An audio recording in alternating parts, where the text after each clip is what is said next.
وہ دلہن بنی اس کمرے میں بیٹھی تھی جہاں آج اس کی کزن ہانیہ کو ہونا تھا۔ آج ہی اس کی صحت سجی تھی، بھاری سرخ جوڑے میں ملبوس اور زیورات سے لدی ہوئی تھی، لیکن اس کے دل میں نہ کوئی تمنا تھی اور نہ ہی کوئی حسرت۔ اس کا دل تو کسی ویران قبرستان کی مانند تھا جہاں تمام خواہشیں ہمیشہ کے لیے دفن ہو چکی تھیں۔ وہ ایک زبردستی کی دلہن تھی اور اسی دلہنوں کا نصیب کیا ہوتا ہے یہ وہ اچھی طرح جانتی تھی، لیکن وہ یہاں بیٹھنے پر مجبور تھی کیونکہ اسے اپنے چچا طارق کی عزت بچانی تھی، وہ عزت جس کی خاطر اس نے اپنی زندگی، اپنے خواب اور اپنی پوری ذات سب کچھ قربان کر دیا تھا۔ ابھی چند گھنٹے پہلے ہی تو سب کچھ ٹھیک تھا، باہر بارات کے ڈھول کی تھاپ سنائی دے رہی تھی اور اندر جیسے اچانک قیامت برپا ہو گئی۔ کہاں مر گئی، کہاں گئی میری بیٹی کو نظر لگا دی اس یتیم نے؟ چچی رضیہ اپنے بال نوچتی ہوئی چیخ رہی تھی۔ ان کا سارا غصہ اور سارا ماتم اس وقت انابیہ پر ہی نکل رہا تھا جو خاموشی سے دیوار سے لگی پتھر بنی کھڑی تھی۔ ہانیہ جو انابیہ کی چچا زاد بہن تھی، عین نکاح سے پہلے گھر سے غائب ہو چکی تھی اور کسی کو کانوں کان خبر نہ ہوئی کہ وہ کب اور کیسے نکلی۔ چچا طارق کی آواز تھکی ہوئی اور لرزتی ہوئی تھی۔ رضیہ بیگم ہوش کے ناخن لیں، باہر شاہ خاندان والے کھڑے ہیں۔ سلیمان شاہ شہر کا سب سے بڑا نام ہے، وہ ہماری بوٹیاں نوچ لیں گے اگر انہیں پتہ چلا کہ دلہن بھاگ گئی ہے۔ انابیہ سب جانتی تھی، اس نے ہانیہ کو کئی بار فون پر چھپ چھپ کر باتیں کرتے دیکھا تھا۔ اس نے چچی کو بتانے کی کوشش بھی کی تھی مگر ہمیشہ کی طرح الزام اسی پر آیا تھا۔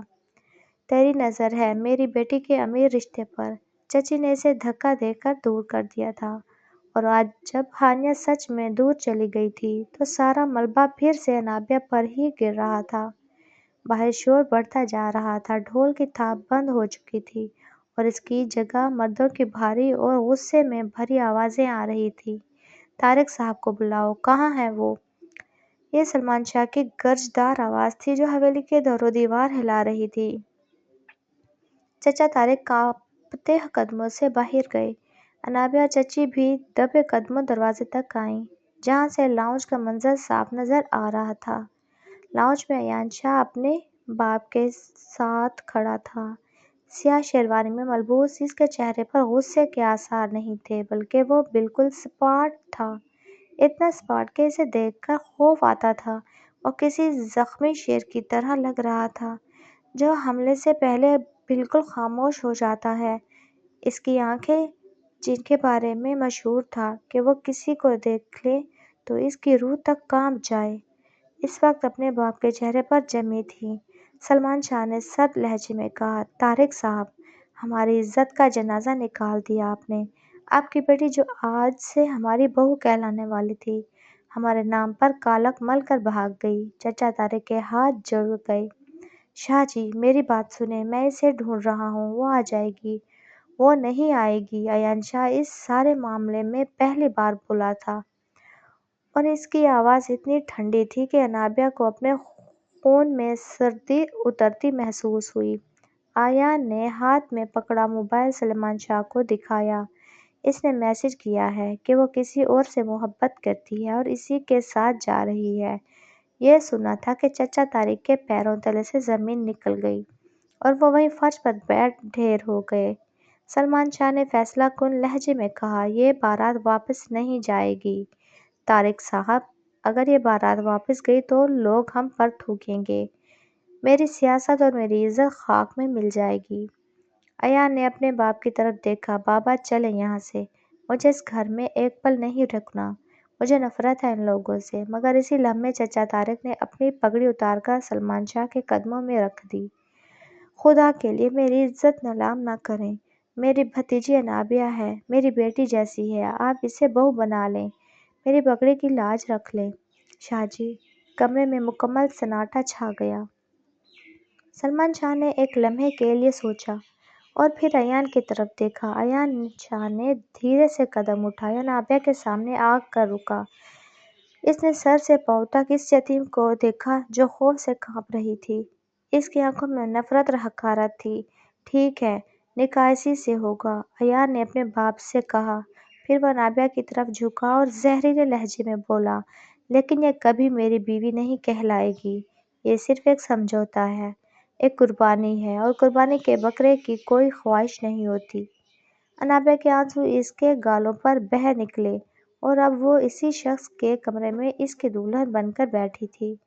نکاح ہو چکا تھا اور وہ ایان شاہ کی قیدی بن چکی تھی۔ نکاح ہو چکا تھا مگر وہ اسی شخص کے کمرے میں کسی مجرم کی طرح بیٹھی تھی۔ تبھی کمرے کا بھاری سا لکڑی کا دروازہ ایک جھٹکے سے کھلا اور وہ اندر داخل ہوا۔ وہی سیاہ شیروانی، وہی سپاٹ چہرہ اور وہی سرد مردہ آنکھیں۔ اس نے ایک نظر انابیہ کو دیکھا جو گھونٹ میں سمٹی بیڈ کے ایک کونے پر بیٹھی اپنی قسمت کو رو رہی تھی۔ یہ ڈرامہ بند کرو، اس کی گرجدار اور برف جیسی ٹھنڈی آواز کمرے کے سناٹے کو چیرتی ہوئی انابیہ کے کانوں میں گونجی۔ گھونگھٹ اٹھاؤ۔ انابیہ نے کانپتے ہاتھوں سے سنہری کامدار گھونگھٹ الٹا تو ایان نے اسے چند لمحے دیکھا اور پھر حقارت سے مسکرایا۔ جاؤ، اب یہ تماشا ختم کرو، کپڑے بدلو اور صوفے پر سو جاؤ۔ میں سمجھوتے کے رشتوں کو نہیں چلاتا اور نہ ہی ان پر یقین رکھتا ہوں۔ ایان شاہ کے یہ الفاظ کسی تیزاب کی طرح انابیہ کی سماعت میں اترے تھے۔ میں سمجھوتے کے رشتوں کو نہیں چلاتا۔ انابیہ نے ہمت کر کے اس سرخ جوڑے کی سلوٹوں سے اپنا چہرہ اوپر اٹھایا تھا۔ اس کی آنکھیں آنسوں سے بھری تھیں، لیکن آواز رندھی ہوئی تھی۔ کیا مطلب؟ انابیہ نے دبی آواز میں پوچھا۔ ایان، جو الماری کی طرف بڑھ رہا تھا، ایک پل کو رکا۔ اس نے مڑ کر اس کی مجسمہ سے بے بسی کو نہیں دیکھا، بس سپاٹ لہجے میں کہا، مطلب واضح ہے انابیہ، مجھے معاف کرنا، لیکن یہ نہ سمجھنا کہ میں تمہیں کبھی بیوی کا درجہ دوں گا۔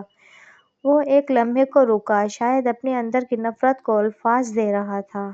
ایسا میں کبھی بھی نہیں کر سکتا، کیونکہ تم کسی کی جگہ آئی ہو، تم ہانیہ کی جگہ پر بٹھائی گئی ہو، اور جو کسی کی جگہ آئے اسے وہ مقام کبھی نہیں ملتا۔ یہ کہتے ہوئے اس نے الماری سے اپنے کپڑے نکالے، غصے سے باتھ روم کا دروازہ بند کر دیا۔ انابیہ وہیں بت بنی بیٹھی رہی۔ اس کا دل چاہا کہ چیخ پڑے، کہے کہ اس میں میرا کیا قصور ہے؟ میں نے تو خود اپنی زندگی کی قربانی دی ہے تاکہ آپ کی اور چچا کی عزت بچ سکے، لیکن وہ جانتی تھی کہ اس عالی شان گھر میں اس کی سسکی بھی کوئی نہیں سنے گا۔ جب ایان واپس آیا تو وہ اسی طرح بیڈ پر بیٹھی تھی۔ اس نے اسے نظر انداز کیا، بیڈ پر جا کر لیٹ گیا اور سبز لہجے میں دوبارہ دہرایا، چینج کر کے صوفے پر سو جاؤ۔ وہ خود آنکھیں موند کر اس سے سو گیا، جیسے کمرے میں کوئی اور موجود ہی نہ ہو۔ انابیہ اٹھی، اپنے بیگ سے ایک سادہ سا جوڑا نکالا اور باتھ روم سے جا کر بدل لیا۔ جب واپس آئی تو وہ ظالم مزاج بیڈ پر آرام سے سو رہا تھا۔ اس کی سانسیں برابر چل رہی تھیں۔ انابیہ نے اپنے آنسو پی لیے اور صوفے پر لیٹ کر آنکھیں موند لیں، لیکن نیند اس کی آنکھوں سے کوسوں دور تھی۔ وہ بار بار سوچ رہی تھی کہ کیا پہلے اس کی زندگی نے کم امتحان لیے تھے، چچی جان کے وہ برسوں کے ظلم و ستم کیا کم تھے، جو اب یہ نیا عذاب شروع ہو گیا۔ اسے اپنا بچپن یاد آ گیا، جب وہ صرف 8 سال کی تھی اور اس کے ماں باپ اس ایک حادثے میں وفات پا گئے۔ اس وقت سے وہ چچی رضیہ کے رحم و کرم پر تھی۔ چچا طارق دوسرے ملک ہوتے تھے، وہ ہر مہینے انابیہ کا خرچہ الگ سے بھیجتے تھے، لیکن چچی نے کبھی اسے 1 روپیہ نہیں دیا تھا۔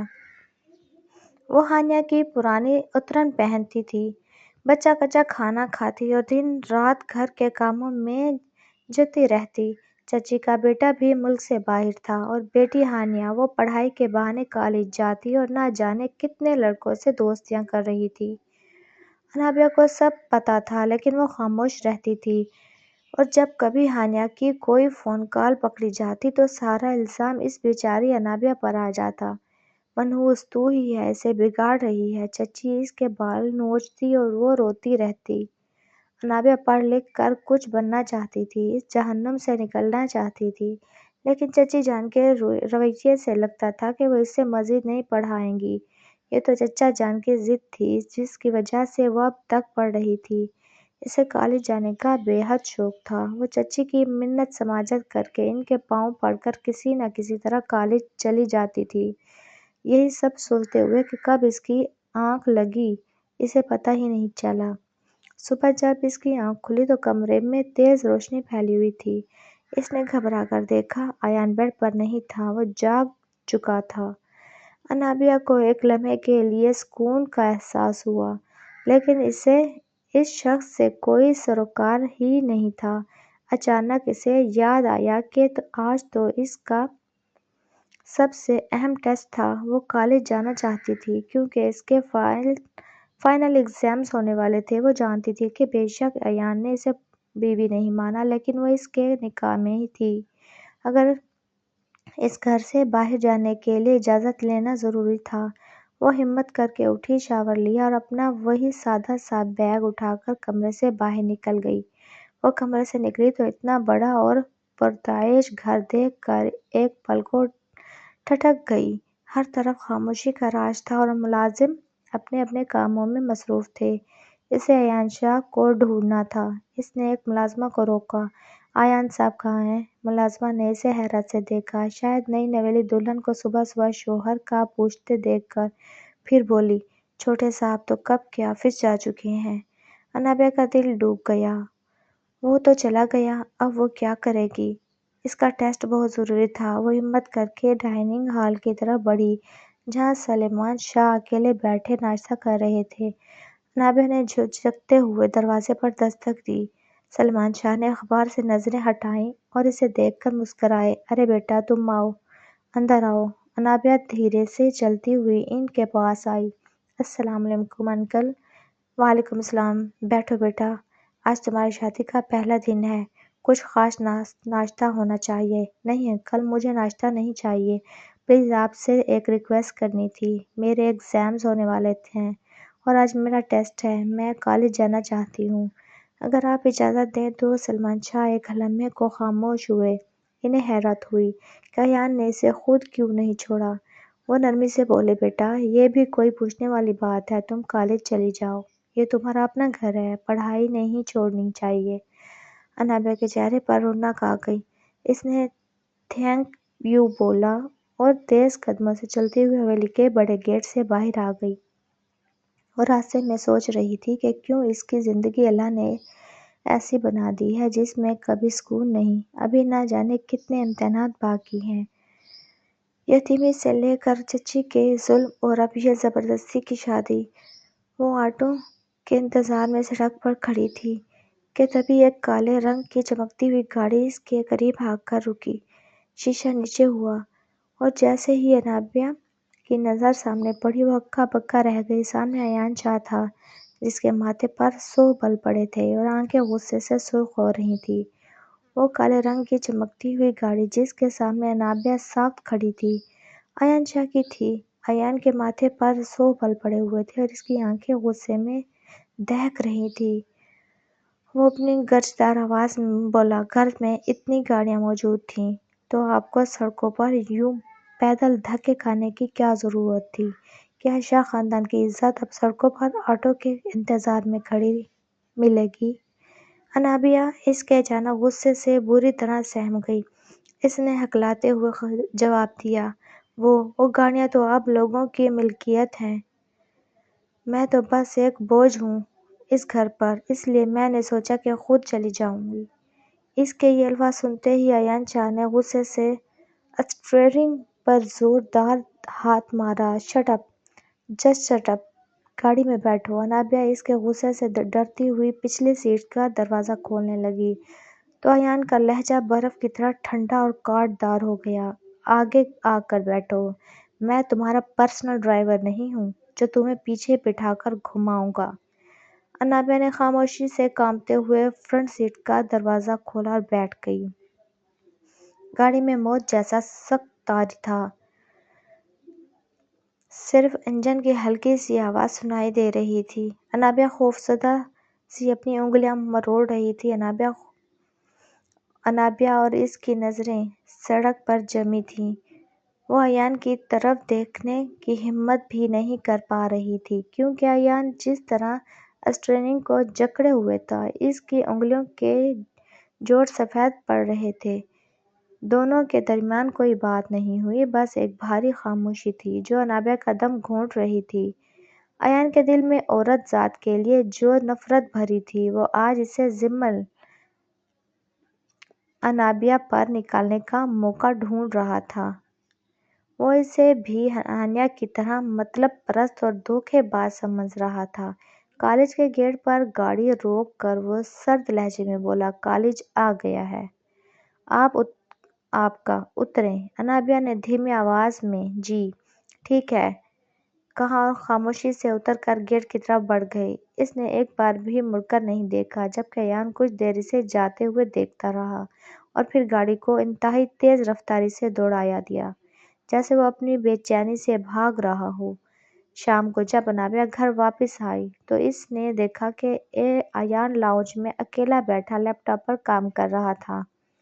انابیہ نے اسے نظر انداز کر کے اپنے کمرے کی طرف جانے کی کوشش کی لیکن پھر اسے اپنی ماں کی نصیحت یاد آئی کہ بیٹا جب تک نکاح میں رہو شوہر کی خدمت کرنا تمہارا فرض ہے، وہ مانے یا نہ مانے تم اپنا فرض پورا کرنا۔ انابیہ بے شک یتیم تھی لیکن اس نے اپنی